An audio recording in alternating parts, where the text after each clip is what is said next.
ਸਤਿ ਸ਼੍ਰੀ ਅਕਾਲ। ਤੁਸੀਂ ਵੇਖ ਰਹੇ ਹੋ ਪੰਜਾਬ ਟੂਡੇ। ਮੈਂ ਹਾਂ ਨੀਰੂ ਪਿਚਲਵਾਨ। ਦੇਸ਼ ਭਰ ਦੇ ਵਿਚਕਾਰ ਜੇ ਹੈ ਅੱਜ ਤੇ ਕੱਲ ਜਨਤਕ ਬੈਂਕ ਜਿਹਨੇ ਉਹ ਸਾਰੇ ਬੰਦ ਨੇ, ਹੜਤਾਲ ਜਾਰੀ ਹੈ ਨਿੱਜੀਕਰਨ ਨੂੰ ਲੈ ਕੇ, ਤੇ ਚੰਡੀਗੜ੍ਹ ਦੇ ਵਿਚਕਾਰ ਵੀ ਇਹ ਦੇਖਣ ਨੂੰ ਮਿਲ ਰਿਹਾ। ਸਰ, ਸਭ ਤੋਂ ਪਹਿਲਾਂ ਕੀ ਨਾਂ ਹੈ ਤੁਹਾਡਾ ਤੇ ਕਿਸ ਬੈਂਕ ਦੇ ਨਾਲ? ਮੈਂ ਸੰਜੇ ਕੁਮਾਰ ਸ਼ਰਮਾ ਹਾਂ। United forum of bank unions ਜਿਹੜਾ ਹੈ ਉਹਦਾ ਮੈਂ ਟਰਾਈ ਸਿਟੀ ਦਾ ਕਨਵੀਨਰ ਹਾਂ। ਇਹ ਜਿਹੜੀ ਹੜਤਾਲ ਹੈ ਅਸੀਂ 2 ਦਿਨ ਦੀ ਸਾਰੇ ਭਾਰਤ ਦੇ ਵਿੱਚ ਕਰ ਰਹੇ ਹਾਂ ਅੱਜ, ਅਗੇਂਸਟ ਪ੍ਰਾਈਵੇਟਾਈਜੇਸ਼ਨ ਹੈ।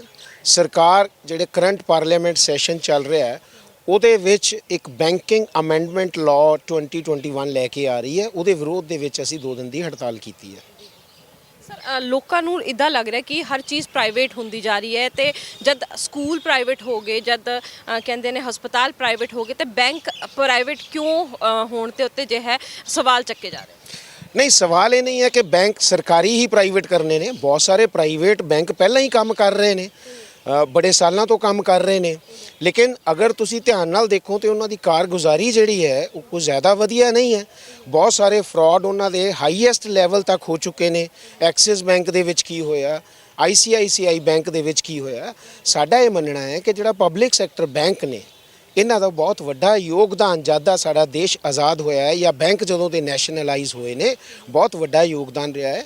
ਬੈਂਕਾਂ ਨੂੰ ਇਸ ਲਈ ਨੈਸ਼ਨਲਾਈਜ਼ ਕੀਤਾ ਗਿਆ ਸੀ ਕਿ ਇਹਨਾਂ ਨੂੰ ਕਲਾਸ ਬੈਂਕਿੰਗ ਤੋਂ ਮਾਸ ਬੈਂਕਿੰਗ ਬਣਾਉਣਾ ਚਾਹੁੰਦੀ ਸੀ ਸਰਕਾਰ, ਤਾਂ ਕਿ ਜਨ ਤੱਕ, ਸਾਰੀ ਜਨਤਾ ਤੱਕ ਜਿਹੜੀ ਬੈਂਕਿੰਗ ਦੀ ਸੁਵਿਧਾ ਹੈ ਉਹ ਪਹੁੰਚ ਸਕੇ। ਔਰ ਦੂਸਰੀ ਜਿਹੜੀ ਸਭ ਤੋਂ ਇੰਪੋਰਟੈਂਟ ਗੱਲ ਹੈ ਕਿ ਭਾਰਤ ਸਰਕਾਰ ਜਾਂ ਕੋਈ ਵੀ ਸਟੇਟ ਗਵਰਨਮੈਂਟ ਜਦੋਂ ਵੀ ਕੋਈ ਲੋਕਾਂ ਦੇ ਲਈ ਕੋਈ ਸਕੀਮਸ ਲੈ ਕੇ ਆਂਦੀ ਹੈ, ਉਹ ਜਿੰਨੀਆਂ ਵੀ ਸਕੀਮਾਂ ਨੇ ਉਹ ਸਾਰਿਆਂ ਦੀਆਂ ਸਾਰੀਆਂ ਪਬਲਿਕ ਸੈਕਟਰ ਬੈਂਕਾਂ ਦੇ ਥਰੂ ਹੀ ਜਿਹੜੀਆਂ ਨੇ ਉਹ ਜਾਰੀ ਕੀਤੀਆਂ ਜਾਂਦੀਆਂ ਨੇ, ਉਹ ਪ੍ਰਾਈਵੇਟ ਬੈਂਕ ਤਾਂ ਨਹੀਂ ਕਰਦੇ ਨੇ।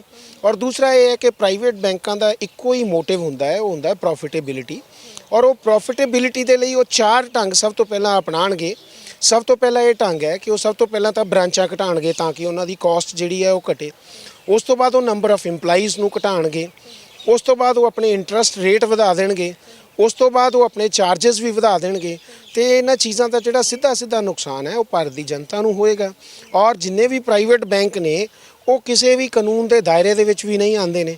ਇਸ ਲਈ ਇਹ ਜਿਹੜੀ ਸਾਡੀ ਇਹ ਸਟ੍ਰਾਈਕ ਹੈ ਇਹ ਨਾ ਕੇਵਲ ਸਾਡੇ ਆਪਣੇ ਲਈ ਹੈ, ਬਲਕਿ ਇਸ ਦੇਸ਼ ਦੇ ਲਈ ਵੀ ਹੈ ਔਰ ਇਸ ਦੇਸ਼ ਦੀ ਜਨਤਾ ਦੇ ਲਈ ਵੀ ਹੈ। 2 ਦਿਨ ਦੀ ਹੜਤਾਲ, ਬਹੁਤ ਸਾਰੇ ਲੋਕਾਂ ਦਾ ਕੰਮਕਾਜ ਵੀ ਫਸ ਗਿਆ। ਲੋਕਾਂ ਨੂੰ ਲੱਗ ਰਿਹਾ ਕਿ ਹੁਣ 2 ਦਿਨ ਬੈਂਕ ਬੰਦ ਨੇ, ਆਪਣੇ ਅਸੀਂ ਕੰਮ ਨਹੀਂ ਕਰਾ ਸਕਦੇ। ਲੇਕਿਨ ਲੋਕਾਂ ਨੂੰ ਇਹ ਜਾਣਨਾ ਵੀ ਔਰ ਜਾਗਰੂਕ ਹੋਣਾ ਵੀ ਬਹੁਤ ਜ਼ਰੂਰੀ ਆ ਕਿ ਸਰਕਾਰੀ ਬੈਂਕ ਕਿਉਂ ਤੇ ਕਿਸ ਵਾਸਤੇ ਉਹਨਾਂ ਦੀ ਸਹਾਇਤਾ ਕਰਦੇ। ਦੇਖੋ, ਇੱਦਾਂ ਕਿ ਪਹਿਲਾਂ ਤਾਂ ਤੁਹਾਡੇ ਮਾਧਿਅਮ ਤੋਂ ਅਸੀਂ ਸਾਰੇ ਯੂਨਾਈਟਿਡ ਫੋਰਮ ਬੈਂਕ ਯੂਨੀਅਨ ਵੱਲੋਂ ਲੋਕਾਂ ਤੋਂ ਇਹ ਮਾਫੀ ਵੀ ਮੰਗਣਾ ਚਾਹਾਂਗੇ ਕਿ ਸਾਨੂੰ ਹੜਤਾਲ ਕਰਨੀ ਪਈ ਹੈ। ਇਹ ਸਾਡੀ ਮਜਬੂਰੀ ਬਣ ਗਈ ਸੀ, ਕਿਉਂਕਿ ਜਿਹੜੀਆਂ CLC ਦੀਆਂ ਟਾਕਸ ਸੀ ਉਹਦੇ ਵਿੱਚ ਵੀ ਸਰਕਾਰ ਦਾ ਕੋਈ ਪੋਜ਼ਿਟਿਵ ਐਟੀਟਿਊਡ ਨਹੀਂ ਸੀਗਾ। ਇਹਦੇ ਨਾਲ ਮੈਂ ਇਹ ਵੀ ਦੱਸਣਾ ਚਾਹਾਂਗਾ ਕਿ ਚਾਹੇ ਅਸੀਂ 2 ਦਿਨ ਦੀ ਹੜਤਾਲ 'ਤੇ ਹਾਂ, ਪਰ ਬੈਂਕਿੰਗ ਸਿਸਟਮ ਦੇ ਵਿੱਚ ਪਬਲਿਕ ਸੈਕਟਰ ਬੈਂਕਾਂ ਦੇ ਬਹੁਤ ਸਾਰੇ ਆਲਟਰਨੇਟ ਚੈਨਲਸ ਨੇ ਜਿਹੜੇ ਕੰਮ ਕਰ ਰਹੇ ਨੇ। ਲੇਕਿਨ ਜਿਹੜੀ ਸਭ ਤੋਂ ਇੰਪੋਰਟੈਂਟ ਗੱਲ ਹੈ ਉਹ ਇਹ ਹੈ ਕਿ ਜਿਹੜੀ ਇਹ ਹੜਤਾਲ ਅਸੀਂ ਕਰ ਰਹੇ ਹਾਂ ਇਹ ਸਾਡੇ ਆਪਣੇ ਦੇਸ਼ ਦੇ ਵਾਸਤੇ ਔਰ ਦੇਸ਼ ਦੀ ਜਨਤਾ ਦੇ ਵਾਸਤੇ ਹੀ ਕਰ ਰਹੇ ਹਾਂ। ਅਗਰ ਸੰਸਦ ਦੇ ਵਿੱਚ ਨਿੱਜੀਕਰਨ ਨੂੰ ਲੈ ਕੇ ਸੋਧ ਬਣ ਗਿਆ ਤਾਂ ਉਸ ਤੋਂ ਬਾਅਦ ਕੀ ਰਣਨੀਤੀ ਰਹੂਗੀ? ਉਸ ਤੋਂ ਬਾਅਦ united forum of bank unions ਦੇ ਜਿਹੜੇ ਐਪੈਕਸ ਲੀਡਰਸ ਨੇ ਉਹ ਜਿੱਦਾਂ ਵੀ ਸਾਨੂੰ ਡਾਇਰੈਕਟਿਵਸ ਦੇਣਗੇ, ਜੋ ਵੀ ਉਹ ਡਿਸਾਈਡ ਕਰਨਗੇ, ਚਾਹੇ ਉਹ ਹੰਗਰ ਸਟ੍ਰਾਈਕ ਹੈ, ਚਾਹੇ 2 ਦਿਨ ਤੋਂ ਬਾਅਦ 4 ਦਿਨ ਸਟ੍ਰਾਈਕ ਹੈ, ਜਾਂ 6 ਦਿਨ ਦੀ ਹੈ, ਜਾਂ ਇਨਡੈਫੀਨਿਟ ਹੈ, ਅਸੀਂ ਉਹ ਸਾਰਾ ਉਹ ਜਿਹੜਾ ਹੈ ਉਹਦੇ ਹਿਸਾਬ ਨਾਲ ਹੀ ਐਕਸ਼ਨ ਲਵਾਂਗੇ। ਕਿੰਨੇ ਆਪਾਂ ਕਹੀਏ ਪਰਿਵਾਰ ਤੁਹਾਡੇ ਨਾਲ ਜਿਹੜਾ ਪ੍ਰਭਾਵਿਤ ਹੋਣਗੇ ਅਗਰ ਅਜਿਹਾ ਹੁੰਦਾ ਬੈਂਕਾਂ ਦੇ? ਦੇਖੀਏ, ਬੈਂਕਾਂ ਦੇ ਵਿੱਚ, ਪਬਲਿਕ ਸੈਕਟਰ ਬੈਂਕਾਂ ਦੇ ਵਿੱਚ ਇਸ ਵੇਲੇ ਤਕਰੀਬਨ 10 ਲੱਖ ਤੋਂ ਜ਼ਿਆਦਾ ਜਿਹੜੇ ਕਰਮਚਾਰੀ ਤੇ ਅਧਿਕਾਰੀ ਕੰਮ ਕਰ ਰਹੇ ਨੇ। ਅਗਰ ਆਪਾਂ ਉਹਨਾਂ ਦੇ ਵਿੱਚ 3 ਫੈਮਿਲੀ ਮੈਂਬਰ ਵੀ ਲਾਈਏ ਤਾਂ ਘੱਟੋ ਘੱਟ 50 ਲੱਖ ਮੈਂਬਰ ਤੇ ਉਹੀ ਜਿਹੜੇ ਹੈ ਉਹ ਹੋ ਜਾਣਗੇ। ਉਸ ਤੋਂ ਬਾਅਦ ਜਿਹੜੀ ਕਰੋੜਾਂ ਇਸ ਦੇਸ਼ ਦੀ ਜਨਤਾ ਹੈ ਉਹ ਵੀ ਇਫੈਕਟਿਵ ਹੋਏਗੀ, ਕਿਉਂਕਿ ਉਹਨਾਂ ਨੂੰ ਬੈਂਕਿੰਗ ਦੀਆਂ ਸੁਵਿਧਾਵਾਂ ਲੈਣ ਲਈ ਬ੍ਰਾਂਚਾਂ ਘੱਟ ਜਾਣਗੀਆਂ, ਦੂਰ ਜਾਣਾ ਪਏਗਾ, ਰੇਟ ਆਫ ਇੰਟਰਸਟ ਜ਼ਿਆਦਾ ਦੇਣਾ ਪਏਗਾ, ਚਾਰजेस ਵੀ ਜ਼ਿਆਦਾ ਦੇਣਾ ਪਏਗਾ। ਇਹਦਾ ਤਾਜ਼ਾ ਉਦਾਹਰਨ ਤੁਸੀਂ ਦੇਖ ਸਕਦੇ ਹੋ ਕਿ ਜਦ ਦਾ ਪੈਟਰੋਲ ਤੇ ਡੀਜ਼ਲ ਤੇ ਸਰਕਾਰ ਦਾ ਕੰਟਰੋਲ ਘਟਿਆ, ਉਸ ਤੋਂ ਬਾਅਦ ਉਹਦੇ ਰੇਟ ਅੱਜ ਤੱਕ ਇਨਕਰੀਜ਼ ਹੀ ਹੁੰਦੇ ਨੇ। ਜਦੋਂ ਕਿਸੇ ਵੱਡੀ ਸਟੇਟ ਦੇ ਵਿੱਚ ਕੋਈ ਇਲੈਕਸ਼ਨਾਂ ਡਿਕਲੇਅਰ ਹੁੰਦੀਆਂ ਨੇ ਤੇ ਥੋੜ੍ਹੇ ਟਾਈਮ ਲਈ ਉਹਨੂੰ ਰੋਕ ਲਿਆ ਜਾਂਦਾ ਹੈ, ਨਹੀਂ ਤਾਂ ਬਾਅਦ 'ਚੋਂ ਇਹ ਕਹਿ ਦਿੱਤਾ ਜਾਂਦਾ ਫਾਈਨਾਂਸ ਮਿਨਿਸਟਰ ਦੇ ਦੁਆਰਾ ਕਿ ਜੀ ਇਹ ਤਾਂ ਸਾਡੇ ਕੰਟਰੋਲ 'ਚ ਨਹੀਂ ਹੈ। ਤੇ ਇਸੇ ਤਰ੍ਹਾਂ ਹੀ ਕੱਲ੍ਹ ਨੂੰ ਬੈਂਕ ਦੀਆਂ ਸੇਵਾਵਾਂ ਵੀ ਇੱਦਾਂ ਹੀ ਮਹਿੰਗੀਆਂ ਹੋ ਜਾਣਗੀਆਂ। ਸਰਕਾਰ ਸਾਰੇ ਪਬਲਿਕ ਸੈਕਟਰ ਬੈਂਕਾਂ ਦੇ ਬਾਰੇ ਇਹ ਕਹਿ ਰਹੀ ਹੈ ਕਿ ਇਹ ਨੁਕਸਾਨ ਦੇ ਵਿੱਚ ਨੇ। ਉਹਦੇ ਬਾਰੇ ਮੈਂ ਕਲੀਅਰ ਕਰਨਾ ਚਾਹਾਂਗਾ ਕਿ ਜਿੰਨੇ ਵੀ ਸਰਕਾਰੀ ਬੈਂਕ ਨੇ, ਸਾਰੇ ਦੇ ਸਾਰੇ ਬੈਂਕ ਹਮੇਸ਼ਾ ਹੀ ਨੈਟ ਪ੍ਰੋਫਿਟ ਦੇ ਵਿੱਚ ਨੇ।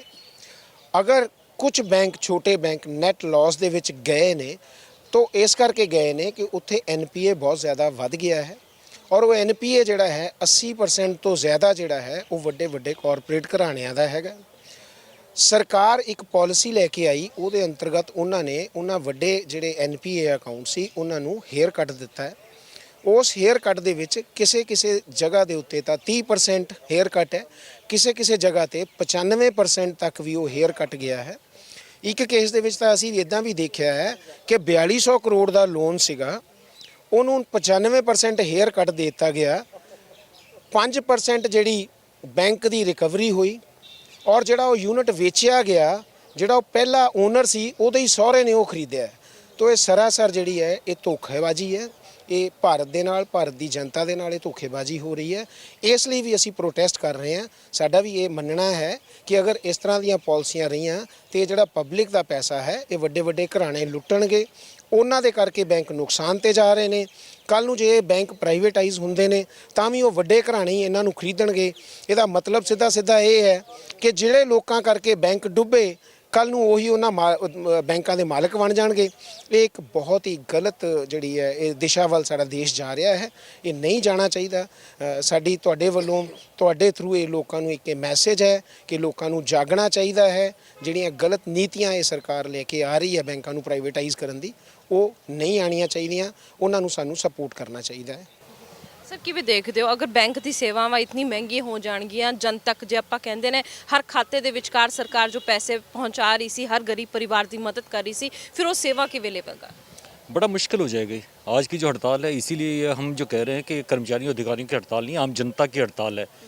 क्योंकि लोगों को ना केवल सेवाएं महंगी हो जाएंगी, लोगों को सेवाएं मुश्किल भी हो जाएंगी।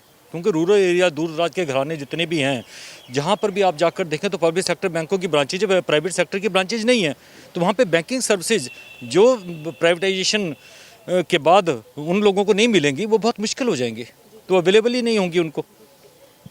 ਕਿਵੇਂ ਦੇਖਦੇ ਹੋ ਕਿ ਹੁਣ ਜੇ ਹੜਤਾਲ ਹੋਵੇਗੀ, ਕਿਉਂਕਿ ਸਰ ਨੇ ਵੀ ਕਿਹਾ ਜੋ ਵੀ ਕਹਿਣਗੇ ਉੱਪਰ ਵਾਲੇ ਉਹ ਆਪਾਂ ਕਰਾਂਗੇ, ਲੇਕਿਨ ਕਿਵੇਂ ਦੇਖਦੇ ਹੋ ਕਿਸਾਨੀ ਅੰਦੋਲਨ ਨੇ ਕਿਤੇ ਲੋਕਾਂ ਨੂੰ ਬਹੁਤ ਜਾਗਰੂਕ ਕੀਤਾ ਕਿ ਤੁਸੀਂ ਵੀ ਇੱਕ ਵੱਡਾ ਅੰਦੋਲਨ ਛੇੜੋਗੇ ਦੇਸ਼ ਦੇ ਵਿਚਕਾਰ?